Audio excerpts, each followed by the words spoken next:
Today we will start citric acid cycle. अब ये citric acid cycle start कैसे होगी, पहले थोड़ा सा इसको डिस्कस कर लेते हैं। लास्ट वीडियो लेक्चर में हमने डिस्कस किया था कि ग्लूकोज से क्या बनेगा, पायरुवेट के 2 मॉलिक्यूल बनेंगे ग्लाइकोलाइसिस के प्रोसेसेस के थ्रू। अब पायरुवेट की 3 पॉसिबल पाथवेज थे, कैटाबॉलिक फेट्स थे, जिनके ज़रिए पायरुवेट क्या हो रहा था, कैटाबोलाइज हो रहा था। इनमें से 2 जो थे वो एनारोबिक थे, एक बैक्टीरिया में हो रहा था या यीस्ट वगैरह में हो रहा था, स्मॉलर एनिमल्स में हो रहा था, और एक ह्यूमंस में हो रहा था एनारोबिक कंडीशन में, और जिससे हमें लैक्टिक एसिड या इथेनॉल और कार्बन डाइऑक्साइड मिल रहे थे। और एक प्रोसेस पायरुवेट का कैटाबोलिज्म का एरोबिक कंडीशन में होता है, जिससे हमें यहाँ पे कार्बन डाइऑक्साइड मिलती है, लेकिन इसमें शर्त क्या है कि ऑक्सीजन को होना लाजमी है। तो पायरुवेट पहले एरोबिक कंडीशन में 2 एसिटाइल कोएंजाइम ए में कन्वर्ट होता है। 2 पायरुवेट है तो 2 मॉलिक्यूल एसिटाइल कोएंजाइम ए में कन्वर्जन होगी, and then acetyl coenzyme A citric acid cycle TCS cycle में या क्रेब्स साइकिल में जाएगा, और वहाँ से इसकी प्रॉपर डिग्रेडेशन होगी, कैटाबोलिज्म होगी प्रॉपरली, और वहाँ से हमें क्या मिलेंगे, ATP मॉलिक्यूल्स मिलेंगे और कार्बन डाइऑक्साइड प्लस वाटर मिलेंगे। ये सब कहाँ हो रहा था, एनिमल्स में, प्लांट्स में, मैनी माइक्रोबियल सेल्स में भी होता है under aerobic condition. So now अब हम इसी को कंटिन्यू करेंगे और देखेंगे कि पायरुवेट से ये किस तरह डिग्रेडेशन हो रही है सिट्रिक एसिड साइकिल के थ्रू। इसमें कौन कौन से एंजाइम्स इन्वॉल्व हैं, कौन कौन से स्टेप्स इन्वॉल्व हैं, मॉलिक्यूल्स कौन कौन से इन्वॉल्व हैं, और किस तरह फिर हमें ATPs मिल रहे हैं in the form of energy. Now सबसे पहले स्टार्ट करते हैं oxidative decarboxylation of pyruvate. Pyruvate molecule की ऑक्सीडेशन करवाते हैं फॉर डीकार्बोक्सिलेशन, यानी इसमें से हम एक कार्बन डाइऑक्साइड मॉलिक्यूल निकाल देंगे। This is done by a multiple enzyme complex located in the mitochondrial matrix. अच्छा, ग्लाइकोलाइसिस कहाँ हो रही थी? ग्लाइकोलाइसिस हमारे पास हो रही थी, glycolysis in the cytoplasm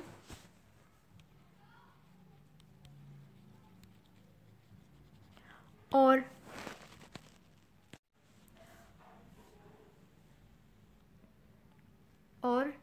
TCS cycle कहाँ होगी? मैट्रिक्स में। किसके मैट्रिक्स में? माइटोकॉन्ड्रियल मैट्रिक्स में।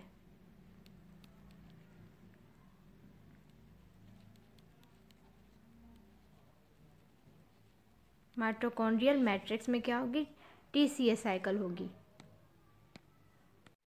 तो पायरुवेट से एसिटाइल कोएंजाइम A बनेगा by a complex of enzymes which are dehydrogenase complex, a major fuel of the citric acid cycle. This is the major fuel of the citric acid cycle.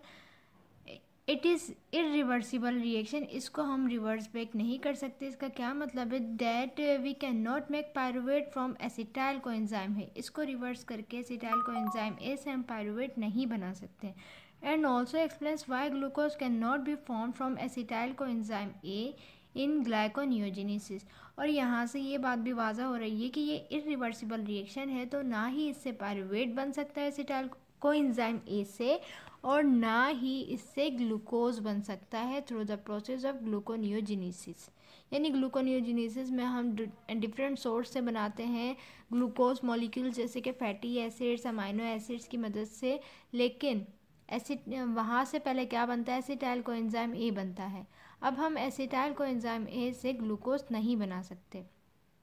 तो pyruvate dehydrogenase complex of E coli bacteria के ये dehydrogenase complex show किए गए हैं यहाँ पे E1, E2 and E3। Pyruvate dehydrogenase component E1 है, dihydrolipoyl transacylase dihydrolipoyl dehydrogenase, abbreviation E1, E2 and E3। अब ये क्या करेंगे? E1 क्या करेगा? Oxidative decarboxylation of pyruvate. सबसे पहले ऑक्सीडेशन करवाएगा ऑक्सीडेटिव डीकार्बोक्सिलेशन करवाएगा पायरुवेट मॉलिक्यूल की। देन E2 क्या करवाएगा, transfer of acetyl group to coenzyme A. And E3 क्या करवाएगा, regeneration of the oxidized form of lipoamide. और ये प्रोस्थेटिक ग्रुप भी यहाँ पे साथ साथ इन रिएक्शंस में चलेंगे, TPP, lipoamide and FAD। Now pyruvate synthesize in cytoplasm. Cytoplasm में पायरुवेट बना था through glycolysis enters mitochondria via transporter protein. अच्छा, अब ये पायरुवेट इस माइटोकॉन्ड्रिया में कैसे इंटर होगा, माइटोकॉन्ड्रिया में वो इंटर होगा, लेकिन यहाँ ये इजीली इंटर नहीं हो सकता। इसे ट्रांसपोर्ट के लिए कोई प्रोटीन चाहिए, तो यहाँ पे ट्रांसपोर्ट प्रोटीन प्रेजेंट होंगे जो पायरुवेट को ट्रांसफ़र करवा देंगे। ये जो इसकी मेम्ब्रेन है, इसकी जो परमेबिलिटी है वो अलाउ नहीं करती पायरुवेट को कि वो इससे पास आउट हो जाए। तो ट्रांसपोर्टर प्रोटीन के थ्रू पायरुवेट यहाँ से इंटर होंगे माइटोकॉन्ड्रिया के मैट्रिक्स में। Pyruvate dehydrogenase is in matrix, और ये जो पायरुवेट डिहाइड्रोजिनेज कॉम्प्लेक्स है ये मैट्रिक्स के अंदर ही प्रेजेंट होगा।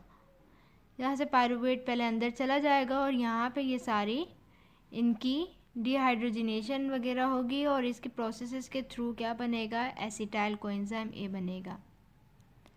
एसिटाइल कोएंजाइम ए कहाँ बन रहा है, मैट्रिक्स के अंदर ही बन रहा है। These are the overall reactions shown here।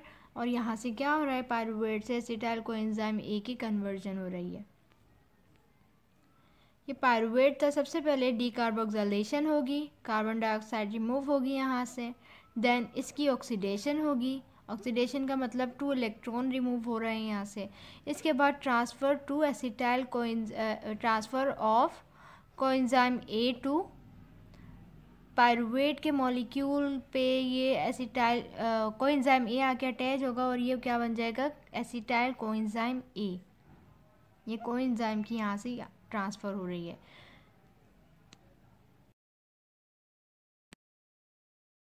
Pyruvate dehydrogenase complex, which is also referred as PDH. It consists of 5 cofactors that are involved in PDH complexes, all of which are coenzymes derived from vitamins. यहाँ जो ये सारे हमने molecules देखे हैं ये सब क्या हैं, कोफैक्टर्स हैं जो कि विटामिन से ड्राइव हुए हैं। Now finally the pyruvate dehydrogenase complex is the prototype for other important enzyme complexes that we will cover later। यानी यहाँ पे ये जो डिहाइड्रोजिनेज कॉम्प्लेक्सेस हैं ये डिफरेंट रिएक्शंस में इन्वॉल्व होते हैं, डिफरेंट एंजाइम कॉम्प्लेक्सेस में इन्वॉल्व होंगे और बहुत ही इंपॉर्टेंट फंक्शन अपना रोल प्ले कर रहे होते हैं वहाँ पे। इनमें से एक एग्जांपल क्या है, अल्फा कीटो ग्लूट्रेट डिहाइड्रोजिनेज की, जो कि TCA साइकिल में भी होता है। अच्छा, अब इनकी रेगुलेशन किस तरह होगी, increase acetyl coenzyme A inhibits E2 in PDH, high acetyl coenzyme A switch off respiration, use pyruvate to switch on gluconeogenesis. यानी ATP की कॉन्सेंट्रेशन हमारे पास ज़्यादा होगी तो फिर इसकी रेगुलेशन स्टॉप हो जाएगी, एक्टिवेशन इसकी स्टॉप हो जाएगी और ये इनएक्टिव फॉर्म में होगा हमारे पास। और क्या होगा, जो पायरुवेट एक्स्ट्रा बने हुए हैं उनसे क्या होगा, ग्लूकोनियोजेनेसिस के प्रोसेस के थ्रू ग्लाइकोजन फॉर्म होगा। फॉस्फेटेज एंजाइम इनएक्टिव PDH को एक्टिवेट फॉर्म में कन्वर्ट करवाता है और काइनेज एंजाइम इसे इनएक्टिवेट करवाता है, और इस तरीके से इनकी रेगुलेशन होगी। Catabolism of protein, fats and carbohydrates in the 3 stages of cellular respiration. Catabolism में 3 स्टेजेस इन्वॉल्व होती हैं और ये क्या है, ये सेलुलर रेस्पिरेशन है, जहाँ पे प्रोटीन से, फैट से या कार्बोहाइड्रेट से सबसे पहले क्या बनेगा, एसिटाइल कोएंजाइम ए बनेगा एंड देन उससे सिट्रिक एसिड साइकिल के थ्रू इलेक्ट्रॉन इवॉल्व होंगे। देन इलेक्ट्रॉन की मदद से ऑक्सीजन से वाटर मॉलिक्यूल बनेंगे और वो वाटर मॉलिक्यूल से ATP फॉर्मेशन होगी। So oxidation of fatty acids, glucose and some amino acids yields acetyl coenzyme A. Oxidation of acetyl groups in the citric acid cycle includes 4 steps in which electrons are abstracted. Electrons यहाँ से abstract हो रहे हैं and then these electrons carried by NADH and FADH2 are funneled into a chain of mitochondrial electron carriers, ultimately reducing oxygen to water. अब ये electron क्या करेंगे, ये कैरीड कर लिए जाएंगे बाय NADH एंड FADH2, ये रिड्यूस करेंगे, लेकिन ये क्या है, रिड्यूस इलेक्ट्रॉन कैरियर्स हैं। ये क्या करवाएंगे, ये वाटर मॉलिक्यूल की फॉर्मेशन करवाएंगे through respiratory electron transfer chain, और यहाँ से ATP की फाइनली प्रोडक्शन हो रही है। ये समरी दी गई है कि हमने ग्लूकोज से किस तरह पहले पायरुवेट बनाया, देन पायरुवेट डिहाइड्रोजिनेज कॉम्प्लेक्स है acetyl coenzyme A, then acetyl coenzyme A carbon dioxide में टूट रहा है एंड लिपिड्स में, और लिपिड्स से दोबारा हम एसिटाइल कोएंजाइम ए भी बना सकते हैं। जैसे कि यहाँ दिखाया गया फैटी एसिड से किस तरह एसिटाइल कोएंजाइम ए बन रहा है, अमाइनो एसिड से भी बन सकता है acetyl coenzyme A, and glycolysis यानी ग्लूकोज से तो हमने ये बना के दिखा दिया है पीछे की स्लाइड्स में, प्रीवियस स्लाइड्स में हम ये डिस्कस कर चुके हैं। TCA साइकिल और citric acid cycle. Citric acid cycle को क्रेब्स साइकिल भी क्यों कहते हैं, क्योंकि जो साइंटिस्ट थे जिन्होंने इसे डिस्कवर किया उनका नाम था हैंस क्रेब्स।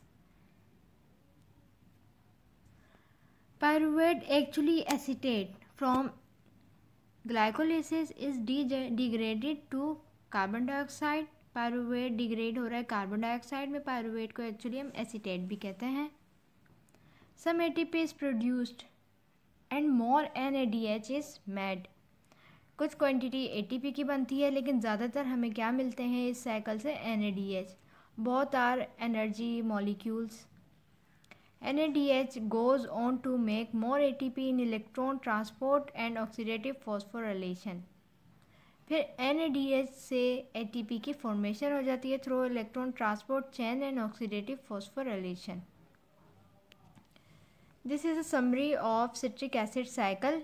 ये माइटोकॉन्ड्रिया में होगी पूरी सिट्रिक एसिड साइकिल, और ऑक्सीडेटिव फॉस्फोराइलेशन का ये थोड़ा सा प्रोसेस दिखाया गया है। पहले क्या होगा, इलेक्ट्रॉन्स ट्रांसपोर्ट चेन से ये इलेक्ट्रॉन ट्रांसपोर्ट किए जाएंगे एंड देन इससे ATP की फॉर्मेशन होगी।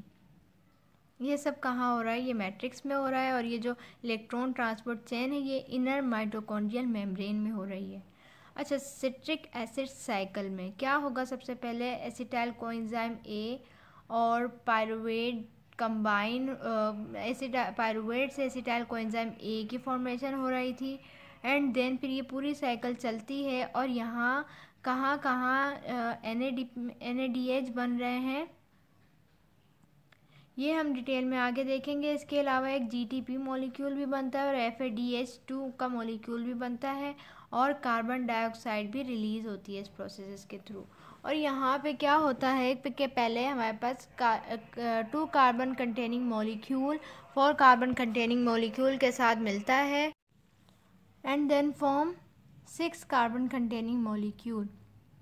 ये हमारे पास एसिटाइल कोएंजाइम A का मॉलिक्यूल है, ये ऑक्सिलर एसिटेट, और इस तरह पहले 6 कार्बन कंटेनिंग मॉलिक्यूल बनेगा, फिर इससे एक कार्बन रिमूव होगा तो 5 कार्बन कंटेनिंग मॉलिक्यूल, देन फिर से एक कार्बन रिमूव हो रहा है तो 4 कार्बन कंटेनिंग मॉलिक्यूल, देन ये साइकिल चलती है और इसी तरह कंटिन्यू रहती है। तो 6 से 5 से 4 एंड देन इसी तरह ये साइकिल चलती रहती है। तो इसकी समरी क्या है कि 2 carbon containing molecule plus 4 carbon, और क्या कौन सा मॉलिक्यूल बनाएंगे, 6 कार्बन कंटेनिंग मॉलिक्यूल बनाएंगे, और जिसमें से कार्बन डाइऑक्साइड भी रिलीज़ हो गया एंड देन जो फाइनल प्रोडक्ट हमें मिलेगा वो अगेन 4 कार्बन कंटेनिंग होगा। और इस पूरे प्रोसेस में 16 इलेक्ट्रॉन्स इवॉल्व होंगे।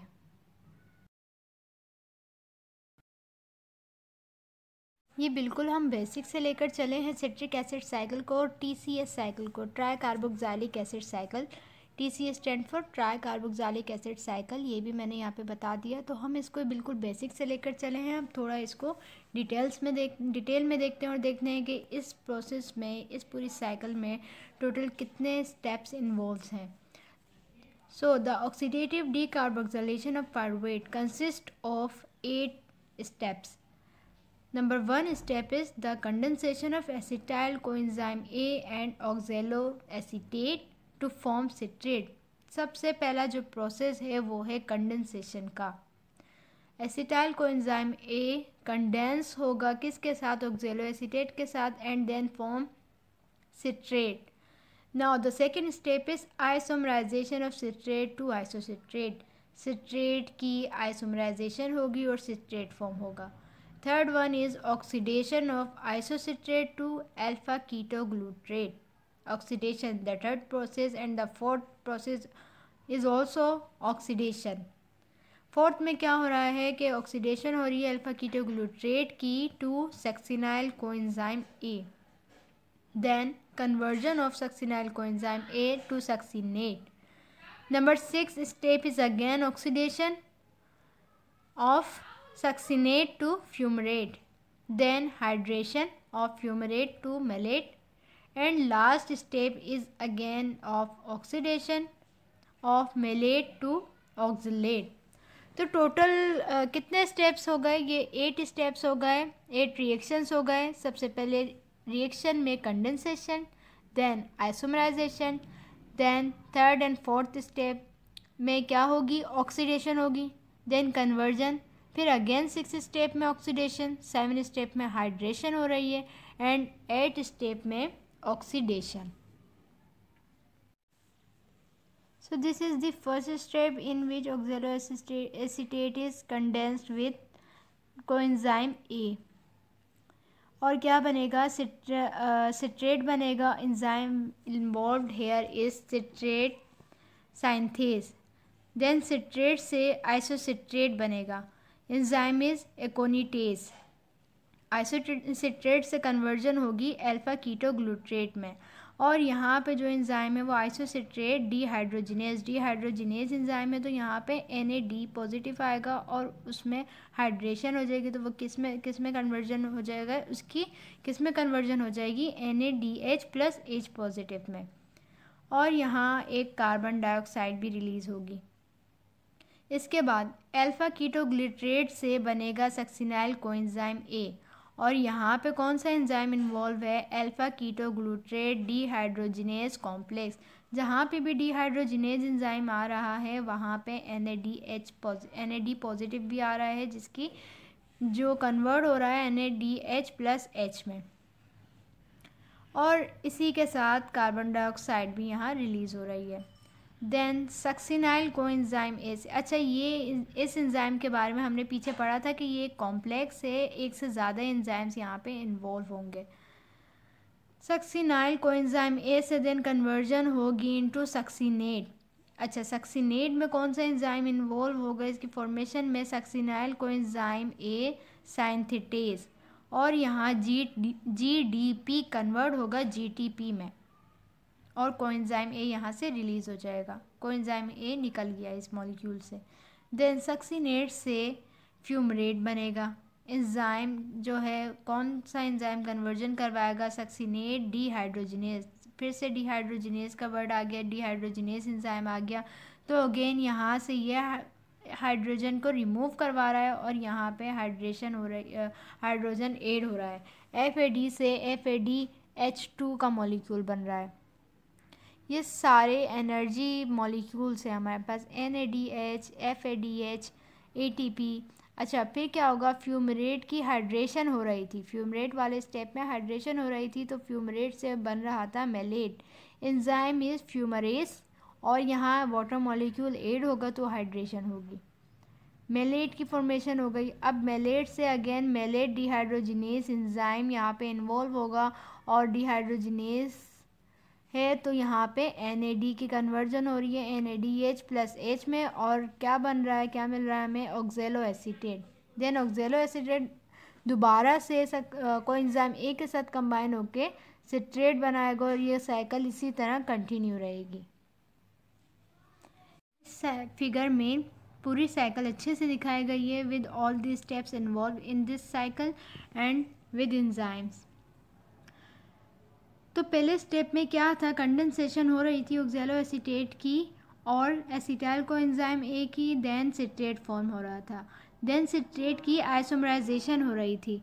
आइसोमराइजेशन के स्टेप्स में दो प्रोसेस होते हैं, डिहाइड्रेशन का होता है, पहले सिट्रेट की डिहाइड्रेशन होती है, देन हाइड्रेशन होती है, और यहाँ से फिर क्या मिलता है हमें, इसका सिट्रेट का आइसोमर मिलता है which is isocitrate, then oxidative decarboxylation जिसको हम सिंपली ऑक्सीडेशन भी कह सकते हैं।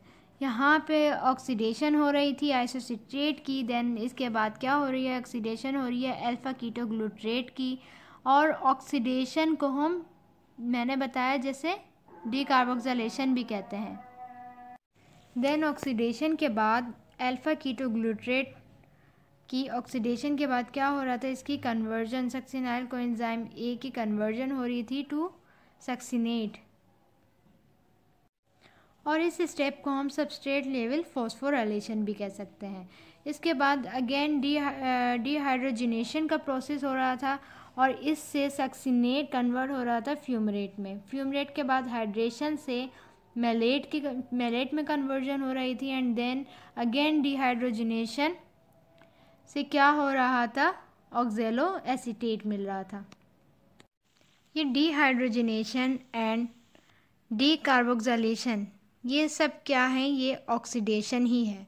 ऑक्सीडेशन में क्या होता है, रिमूवल ऑफ हाइड्रोजन। तो यहाँ पे भी वही काम हो रहा है कि हाइड्रोजन मॉलिक्यूल रिमूव हो रहे हैं। और डीकार्बोक्सिलेशन का क्या मतलब है कि कार्बन डाइऑक्साइड या कार्बन का एक मॉलिक्यूल निकल रहा है, और डीकार्बोक्सिलेशन के साथ साथ यहाँ पे डिहाइड्रेशन भी हो रही है, डिहाइड्रोजिनेशन भी हो रही है। इसीलिए ये प्रोसेसेस क्या है, ऑक्सीडेटिव डीकार्बोक्सिलेशन, या इसको हम डिहाइड्रोजिनेशन भी बोल सकते हैं या सिंपली ऑक्सीडेशन भी बोल सकते हैं। अब जहाँ जहाँ ये स्टेप्स हो रहे हैं वहाँ पे NADH फॉर्म हो रहा है, और यहाँ पे जब सक्सिनेट से फ्यूमरेट फॉर्म हो रहा है तो वहाँ पे भी डिहाइड्रोजिनेशन हो रही है, लेकिन यहाँ पे कौन सा मॉलिक्यूल फॉर्म हो रहा है, FADH2। और सक्सिनाइल कोएंजाइम ए से जब सक्सिनेट में कन्वर्जन हो रही है सबस्ट्रेट लेवल फॉस्फोराइलेशन, तो वो फॉस्फोराइलेशन कौन से मॉलिक्यूल की हो रही है, GDP से GTP में फॉर्म हो रही है। ये GDP का मॉलिक्यूल GTP में फॉर्म हो रहा है और यहाँ पे ये फॉस्फोराइलेशन हो रही है। तो ये थे वो सारे स्टेप्स के कहाँ पर वो एनर्जी के मॉलिक्यूल्स हमें मिल रहे हैं और किस फॉर्म में मिल रहे हैं, ये सब हमने इसमें डिटेल में देख लिया। नाउ अब ये ओवरऑल समरी है, हमने कहाँ से ग्लाइकोलिसिस से शुरू किया था, ग्लूकोज के मॉलिक्यूल से हमने अपना प्रोसेस शुरू किया था कैटाबॉलिज्म का, देन फिर पायरुवेट बना था, पायरुवेट से फिर हमारे पास क्या हुआ, पायरुवेट गया सिट्रिक एसिड साइकिल में और हमें क्या मिला, ऑक्सैलो एसीटेट फाइनली। और फिर ये अगर साइकिल कंटिन्यू रहेगी तो फिर ये दोबारा सिट्रेट में कन्वर्ट हो जाएगा, और एंड देन साइकिल फिर दोबारा इसी तरह चलती रहेगी जब तक हमें ATPs की नीड है। अब यहाँ पे ये दिखाए गए हैं कि कहाँ कहाँ ATP यूटिलाइज़ हुए या एनर्जी मॉलिक्यूल यूटिलाइज़ हुए और कहाँ कहाँ पर हमें ऑब्टेन हुए हैं।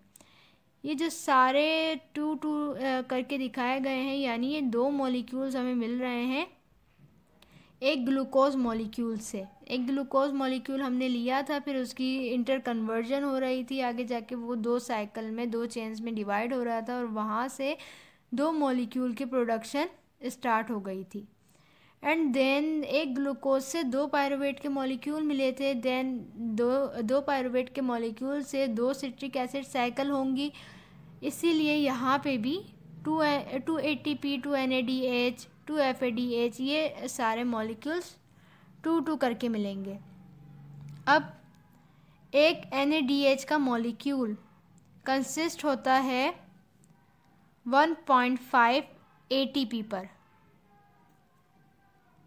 सॉरी, एक NADH का मॉलिक्यूल कंप्राइज होता है 2.5 ATP मॉलिक्यूल्स के, यानी 2.5 ATP मॉलिक्यूल मिलेंगे तो जाके एक NADH बनेगा।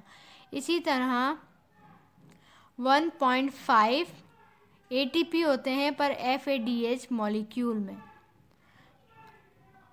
तो इस तरह जब हम इसकी कैलकुलेशन करेंगे तो टोटल कितने ATPs हमें मिलेंगे, तकरीबन 32 ATPs की फॉर्मेशन होती है कैटाबोलिज्म ऑफ कार्बोहाइड्रेट में। Role of citric acid cycle in anabolism. इस साइकिल में जो इंटरमीडिएट्स थे उनसे दूसरे कंपाउंड्स भी फॉर्म हो सकते हैं, जैसे कि सिट्रेट से फैटी एसिड या स्टेरोल बना सकते हैं हम। अल्फा कीटोग्लूट्रेट किसमें कन्वर्ट हो सकता है, ग्लूटामेट से, और ग्लूटामेट से प्यूरिन बेसिस मिल सकती हैं, या ग्लूटामेट आर्जिनिन, प्रोलिन या ग्लूटामीन में कन्वर्ट हो सकता है। दीज और ऑल आर अमाइनो एसिड्स। इसके अलावा सक्सिनाइल कोएंजाइम ए से प्रोफायरिन रिंग्स हमारे पास मिल सकती हैं जो कि हीम की प्रोडक्शन में हेल्प करती हैं, हीमोग्लोबिन में हेल्प करती हैं। मेलेट पायरुवेट से हम मेलेट की फॉर्मेशन भी करवा सकते हैं, जो कि फिर सिट्रिक एसिड साइकिल में आके साइकिल को कंटिन्यू करेगा। ऑक्जेलो एसीटेट से फॉस्फोइनोल पायरुवेट में कन्वर्जन हो रही थी, और फॉस्फोइनोल पायरुवेट ग्लूकोज के सिंथेसिस में हेल्प करेगा। इसके अलावा फॉस्फोइनोल पायरुवेट भी बहुत सारे अमाइनो एसिड्स की फॉर्मेशन में हेल्प करता है, जैसे कि serine, glycine, cysteine, phenylalanine, tyrosine and tryptophan. और ऑक्जेलो एसीटेट से भी बहुत से अमाइनो एसिड्स फॉर्म होते हैं, जैसे कि एस्पर्टेट, एस्परजीन, और फिर एस्परजीन और एस्पर्टेट से हम क्या बना सकते हैं, पायरिमिडीन्स बेसिस। ये प्यूरिन बेसिस, पायरिमिडीन बेसिस, ये RNA एंड DNA की फॉर्मेशन में हेल्प करेंगे। वहाँ पे जो हमारे पास बेसिस होती हैं, एडेनिन, गुआनिन, साइटोसिन, थायमिन, उसमें ये उनकी फॉर्मेशन में हेल्प करते हैं। ये TCA साइकिल बेसिकली क्या है, सेंट्रल पाथवे है for anabolic reaction and catabolic reactions as well. Anabolism में क्या हो रहा है, ये जो इंटरमीडिएट है ये दूसरे कंपाउंड की फॉर्मेशन करवा रहे हैं। और कैटाबोलिज्म ये किस तरह है कि ये पायरुवेट की ब्रेकडाउन हो रही है इसमें, तो हम इसको एम्फीबॉलिक पाथवे भी कह सकते हैं। एम्फीबॉलिक का मतलब both pathways are involve in it, anabolic as well as catabolic pathways. अब इस साइकिल की रेगुलेशन देख लेते हैं। इस साइकिल में जितने भी इरिवर्सिबल स्टेप्स थे वो सारे इस साइकिल को कंट्रोल करेंगे, जैसे कि पायरुवेट से एसिटाइल कोएंजाइम ए की फॉर्मेशन जो थी वो इरिवर्सिबल रिएक्शन था। तो यहाँ पे अगर ATP की फॉर्मेशन ज़्यादा है, एसिटाइल कोएंजाइम है हमारे पास ऑलरेडी प्रेजेंट, या NADH पहले से प्रेजेंट है, तो वो इस साइकिल को आगे कंटिन्यू होने से रोक देगा। फर्दर एसिटाइल कोएंजाइम ए फॉर्म नहीं होगा, और ADP और पायरुवेट के मॉलिक्यूल इस साइकिल को इन्हेंस करेंगे, आगे फर्दर फॉर्मेशन करवाएंगे इंटरमीडिएट की, ताकि ज़्यादा से ज़्यादा ATP या एनर्जी मॉलिक्यूल हमें मिले।